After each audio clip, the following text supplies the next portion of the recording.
ನಮಸ್ತೆ, ನಮ್ಮನೆ ಅಡುಗೆ ಚಾನಲ್ಗೆ ಸ್ವಾಗತ. ನಾನು ಇವತ್ತು ಟೊಮ್ಯಾಟೊ ಪಿಕ್ಕಲ್ ರೆಸಿಪಿಯೊಂದಿಗೆ ಬರ್ತಾ ಇದ್ದೀನಿ. 3 ತಿಂಗಳಲ್ಲ, 6 ತಿಂಗಳಲ್ಲ, 1 ವರ್ಷ ಆದರೂ ಕೆಡಲ್ಲ ಆಂಧ್ರ ಸ್ಟೈಲ್ ಟೊಮ್ಯಾಟೊ ಉಪ್ಪಿನಕಾಯಿ ಹೇಗೆ ಮಾಡೋದಂತ ನಾನು ನಿಮಗೆ ಈ ವಿಡಿಯೋದಲ್ಲಿ ಕಂಪ್ಲೀಟಾಗಿ ಹೇಳ್ಕೊಡ್ತಾ ಇದ್ದೀನಿ. ಪ್ಲೀಸ್ ಈ ವಿಡಿಯೋನ ಸ್ಕಿಪ್ ಮಾಡದೆ ಕಂಪ್ಲೀಟಾಗಿ ನೋಡಿರಿ, ಅಂದರೆ ನಿಮಗೆ ಗೊತ್ತಾಗ್ತೈತಿ ಹೇಗೆ ಮಾಡೋದಂತೇಳಿ. ಇವಾಗ ನಾನು ಸುಮಾರಾಗಿ 2 kg ನಾಟಿ ಟೊಮ್ಯಾಟೋನ, ಕೆಂಪು ಟೊಮ್ಯಾಟೋನ ಮಾರ್ಕೆಟಲ್ಲಿ ನೋಡಿ ನೀವೇ ಆಯ್ದುಕೊಂಡು ತೊಗೊಂಬನ್ನಿ. ಕೆಂಪು ಟೊಮ್ಯಾಟೊ ಅವನ್ನ ಕ್ಲೀನಾಗಿ ತೊಳ್ಕೊಂಡು ಕಾಟನ್ ಬಟ್ಟೆಯಲ್ಲಿ ನೀರಿನ ಅಂಶ ಏಟು ಇರಬಾರ್ದು. ಇತ್ತಂದರೆ ಟೊಮೆಟೊ ಉಪ್ಪಿನಕಾಯಿ ಬೇಗ ಕೆಡ್ತೈತಿ. ಕ್ಲೀನಾಗಿ ಒರೆಸಿಟ್ಕೋಬೇಕು. ಒರೆಸಿಟ್ಕೊಂಡು ಇವಾಗ ಮೇಗಿಲ್ ತುದಿನ ನಾನು ತಕ್ಕೊತಾ ಇದ್ದೀನಿ. ತಕ್ಕೊಂಡು ಸಣ್ಣದಾಗಿ ಕಟ್ ಮಾಡ್ಕೊತಾ ಇದ್ದೀನಿ ನಾನು. ನೋಡಿ ಇದೇ ರೀತಿಯಾಗಿ ಸಣ್ಣದಾಗಿ ಕಟ್ ಮಾಡ್ಕೋಬೇಕು.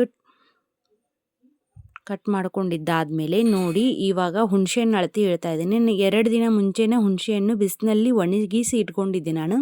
1 kg ಟೊಮ್ಯಾಟೋಕ್ಕೆ 1 ಮುಷ್ಟಿಯಷ್ಟು ಹುಣಸೆಹಣ್ಣು ಹಾಕ್ಕೋಬೇಕು. ಈಗ 2 kg ಟೊಮ್ಯಾಟೊ ತೊಗೊಂಡಿರೋದ್ರಿಂದ 2 ಮುಷ್ಟಿಯಷ್ಟು ಹುಣಸೆಹಣ್ಣು ಹಾಕ್ಕೊತಾ ಇದ್ದೇನೆ ನಾನು ಇವಾಗ. ನೋಡಿ, ಒಂದು ದೊಡ್ಡ ಲಿಂಬೆ ಗಾತ್ರದಷ್ಟು ಹುಣಸೆಹಣ್ಣು ಇರಬೇಕು, 1 ಮುಷ್ಟಿಯಷ್ಟು. ಅಂದರೆ ಇವಾಗ ಅಷ್ಟು ಟೊಮ್ಯಾಟೋನ ಹೆಚ್ಚಿಟ್ಕೊಂಡಿದ್ದೆ ನಾನು. ಇವಾಗ ಇದಕ್ಕೆ 2 ಟೇಬಲ್ ಸ್ಪೂನಷ್ಟು ಉಪ್ಪನ್ನ ಹಾಕ್ಕೊತಾ ಇದ್ದೀನಿ. ನೋಡಿ ಇದೇ ರೀತಿಯಾಗಿ 2 ಟೇಬಲ್ ಸ್ಪೂನಷ್ಟು, 1 ಟೇಬಲ್ ಸ್ಪೂನಷ್ಟು ಅರಿಶಿನ ಹಾಕ್ಕೊತಾ ಇದ್ದೀನಿ. ಇದು ಉಪ್ಪು ಅರಿಶಿನದಲ್ಲೇ ಕಂಪ್ಲೀಟಾಗಿ ನೆನಿಬೇಕು. ನೆನೆದ್ರೆ ಚೆನ್ನಾಗಿ ರುಚಿ ಜಾಸ್ತಿ ಆಗ್ತೈತಿ. ನೀರಿನ ಅಂಶ ಬಿಟ್ಕೋಬೇಕು ಅದು ಉಪ್ಪು ಮತ್ತು ಅರಿಶಿನದಲ್ಲೇ. ಇದನ್ನು 1 ಗಂಟೆ 1.5 ಗಂಟೆ ಅಷ್ಟು ನೆನೆಸಿ ಇಟ್ಕೋಬೇಕು. ಅಂದರೆ ಬೇಗ ನಿದಾಗ್ತೈತಿ, ನೀರಿನ ಅಂಶ ಬಿಟ್ಕೊತೈತಿ. ಉಪ್ಪು ಹಾಕ್ಕೊಳ್ಳೋದ್ರಿಂದ ಬೇಗ ಮೆತ್ತಗಾಗ್ತೈತಿ. ನೋಡಿ ಇವಾಗ ನಾನು 1 ಗಂಟೆ ಆಯ್ತು. ಇವಾಗ ನಾನು ತಕ್ಕೊತಾ ಇದ್ದೀನಿ. ನೋಡಿ ಇದೇ ರೀತಿಯಾಗಿ ನೀರು ಬಿಟ್ಕೊಂಡಿದೆ. ಇದನ್ನು ಹುಣಸೆಹಣ್ಣು ನೆನೆಯಲಿಕ್ಕೆ ಹಾಕ್ಕೊತಾ ಇದ್ದೀನಿ. ಇದೇ ನೀರು ತಕ್ಕೊಂಡು ಹುಣಸೆಹಣ್ಣು ನೆನೆ ಹಾಕ್ಕೊತಿದ್ದೀನಿ. ಎಕ್ಸ್ಟ್ರಾ ನೀರು, ಬೇರೆ ನೀರು ಯಾವುದೂ ಹಾಕಬಾರ್ದು ಈ ರೆಸಿಪಿಗೆ. ಬೇರೆ ನೀರು ಹಾಕಿರೋದ್ರಿಂದ ಉಪ್ಪಿನಕಾಯಿ ಬೇಗ ಕೆಡ್ತೈತಿ. 3 ತಿಂಗಳಲ್ಲ, 6 ತಿಂಗಳಲ್ಲ, 1 ವರ್ಷ ಆದರೂ ಕೆಡಲ್ಲ ಈ ರೆಸಿಪಿ. ಯಾವ ಟೊಮ್ಯಾಟೊ ಬಾತಿಗೂ ಕಮ್ಮಿ ಇಲ್ಲ. ಆಂಧ್ರ ಸ್ಟೈಲ್ ಉಪ್ಪಿನಕಾಯಿ ಅಂದರೆ ಯಾರಿಗೆ ತಾನೇ ಬಾಯಲ್ಲಿ ಬರಲ್ಲ, ನೀರು ಬರಲ್ಲ ಹೇಳಿ. ಅಷ್ಟು ರುಚಿಯಾಗಿರ್ತೈತಿ. ಒಮ್ಮೆ ಟ್ರೈ ಮಾಡಿ ನೋಡಿರಿ ನೀವು. ಎಲ್ಲರೂ ಇಷ್ಟಪಟ್ಟು ತಿಂತಾರೆ ಈ ರೆಸಿಪಿನ. ಸಣ್ಣ ಮಕ್ಕಳಿಗಂತೂ ಭಾಳ ಇಷ್ಟ ಆಗ್ತೈತಿ. ನಾನು ಇವಾಗ ಮೀಡಿಯಮ್ ಫ್ಲೇಮ್ನಲ್ಲೇ ಇಟ್ಟುಕೊಂಡು ಇದನ್ನು ಚೆನ್ನಾಗಿ ಕುದಿಸ್ಕೊತಾ ಇದ್ದೀನಿ. ಇವಾಗ ಅರ್ಧ ಕುದಿಸ್ಕೊಂಡಿದ್ದೆ ನಾನು. ಇವಾಗ ಆಲ್ರೆಡಿ ಕುದಿಸ್ಕೊತಾ ಇದ್ದೀನಿ. ಅರ್ಧ ಕುದ್ದಿದೆ ನೋಡಿ.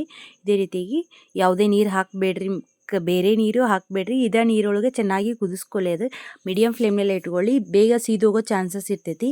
ಇವಾಗ ಹುಣಸೆಹಣ್ಣು ರಸನ ನಾನು ಹಿಂಡ್ಕೊತಾ ಇದ್ದೀನಿ. ಇದಕ್ಕೆ ಕಂಪ್ಲೀಟಾಗಿ ಕೈನಲ್ಲೇ ಹಿಂಡ್ಕೊಂಡು, ಇಲ್ಲಕ್ಕಂದ್ರೆ ಸುದ್ರೊಳಗೆ ಹಿಂಡ್ಕೊಂಡು ಹಾಕ್ಕೋಬೋದು, ನಡಿತೈತಿ. ಇವಾಗ ಹಾಕ್ಕೊಂಡಿದ್ದಾಯ್ತು. ನಾನು ಅಷ್ಟು ಫಸ್ಟೇ ಹಾಕ್ಕೊಳ್ಳಿಲ್ಲ ಹುಣಸೆಹಣ್ಣು. ಎದಕ್ಕಂತಂದರೆ ಈ ಟೊಮ್ಯಾಟೊ ಫ್ಲೇವರ್ ಹೋಗಿಬಿಡ್ತೈತಿ, ಹುಣಸೆಹಣ್ಣಿನ ಫ್ಲೇವರ್ ಬಂದುಬಿಡ್ತೈತಿ. ಅದಕ್ಕೆ ಅರ್ಧ ಕುದ್ದಾದಮೇಲೆ ಹುಣಸೆಹಣ್ಣು ಹಾಕ್ಕೊತಾ ಇದ್ದೀನಿ, ಹುಣಸೆಹಣ್ಣಿನ ರಸನ. ಇವಾಗ ಚೆನ್ನಾಗಿ ಪೂರ್ತಿ ನೀರಿನ ಅಂಶ ಏಟು ಇಲ್ಲಾರ್ದಾಗೆ ಕುದಿಸ್ಕೋಬೇಕು. ನಾನು ಇವಾಗ ಇದನ್ನ ನೋಡಿ ಇದೇ ರೀತಿಯಾಗಿ ಪೂರ್ತಿ ನೀರಿನ ಅಂಶ ಎಲ್ಲ ಹೋಗ್ಬೇಕು. ಅದು ಕಂಪ್ಲೀಟಾಗಿ ಕುದಿಸ್ಕೋಬೇಕು. ಅಳತೆ ಮಾಡಿ ಮಾಡೋದು ಎಲ್ಲ ಕಂಪ್ಲೀಟಾಗಿ ಸರಿಯಾಗಿ ನಾ ಹೇಳಿರೋ ಅಳತೆಯಲ್ಲೇ ಮಾಡಿದರೆ ನಿಜವಾಗ್ಲೂ ಇಷ್ಟು ರುಚಿ ಆಗ್ತೈತೆ ಅದು. ಇವಾಗ ನಾನು ನೋಡಿ ಮಸಾಲ ಟೇಬಲ್ ಸ್ಪೂನು, ಇವಾಗ ಅಂದರೆ ಮಸಾಲೆ ಒಳಗೆ ಚಿಕ್ಕ ಟೇಬಲ್ ಸ್ಪೂನ್ ಇರ್ತೈತಲ್ಲ, ಆ ಸ್ಪೂನಿಲೆ 4 ಟೇಬಲ್ ಸ್ಪೂನಷ್ಟು ಸಾಸಿವೆನ ಹಾಕ್ಕೊತಾ ಇದ್ದೀನಿ. ಸಾಸಿವೆ ಜಸ್ಟ್ ಕೈ ತಾಗಿದ್ರೆ ಸಾಕು.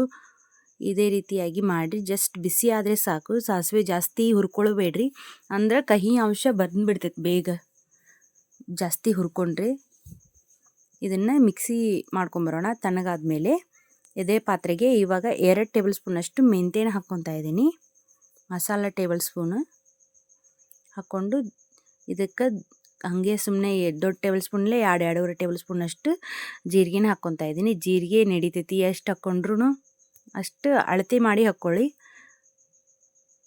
ಇದನ್ನು ಜಸ್ಟ್ ಬಿಸಿ ಆದರೆ ಸಾಕು. ಇದನ್ನು ಮಿಕ್ಸಿ ಮಾಡ್ಕೊಂಬರೋಣ. ಇವಾಗ 75 ml ಅಷ್ಟು ನಾನು ಎಣ್ಣೆನ ಹಾಕ್ಕೊತಾ ಇದ್ದೀನಿ. ಎಣ್ಣೆ ಹಾಕ್ಕೊಂಡ್ಮೇಲೆ ಒಣಮೆಣ್ಸಿನ್ಕಾಯಿನ ಹಾಕ್ಕೊತಾ ಇದ್ದೀನಿ.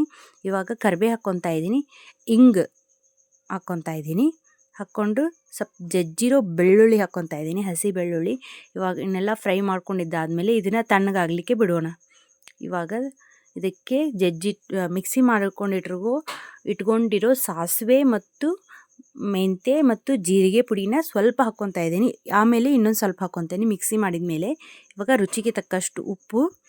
ಇವಾಗ ನಾನು ಟೇಬಲ್ ಸ್ಪೂನು ಅಂದರೆ ದೊಡ್ಡ ಟೇಬಲ್ ಸ್ಪೂನಿಲೆ 6 ಟೇಬಲ್ ಸ್ಪೂನ್ನಷ್ಟು ನಾನು ಖಾರನ ಹಾಕ್ಕೊತಾ ಇದ್ದೀನಿ. ಅಳತೆ ಮಾಡಿ ಹಾಕ್ಕೊಡ್ರಿ, ನಾ ಹೇಳಿರೋ ರೀತಿಯಲ್ಲಿ. ಇದನ್ನು ಮಿಕ್ಸಿ ಮಾಡ್ಕೊಂಬರ್ತಾಯಿದ್ದೀನಿ.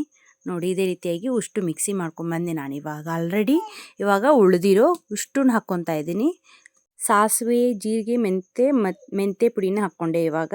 ಇವಾಗ ಹಸಿ ಬೆಳ್ಳುಳ್ಳಿ ಹಾಕ್ಕೊತಾ ಇದ್ದೀನಿ. ಎಣ್ಣೆಯೊಳಗೆ ಒಂದು ಸ್ವಲ್ಪ ಹಾಕ್ಕೊಂಡಿದ್ದೆ, ಇಲ್ಲಿ ಕಡೆಗೆ ಒಂದು ಸ್ವಲ್ಪ ಹಾಕ್ಕೊತಾ ಇದ್ದೀನಿ. ಎಣ್ಣೆನ ಸ್ವಲ್ಪ ಸೋಸ್ಕೊತಾ ಇದ್ದೀನಿ. ಎಣ್ಣೆ ಅಷ್ಟೇ ಹಾಕ್ಕೊತಾ ಇದ್ದೀನಿ. ಕ್ಲೀನಾಗಿ ಚೆನ್ನಾಗಿ ಮಿಕ್ಸ್ ಮಾಡ್ಕೋಬೇಕು.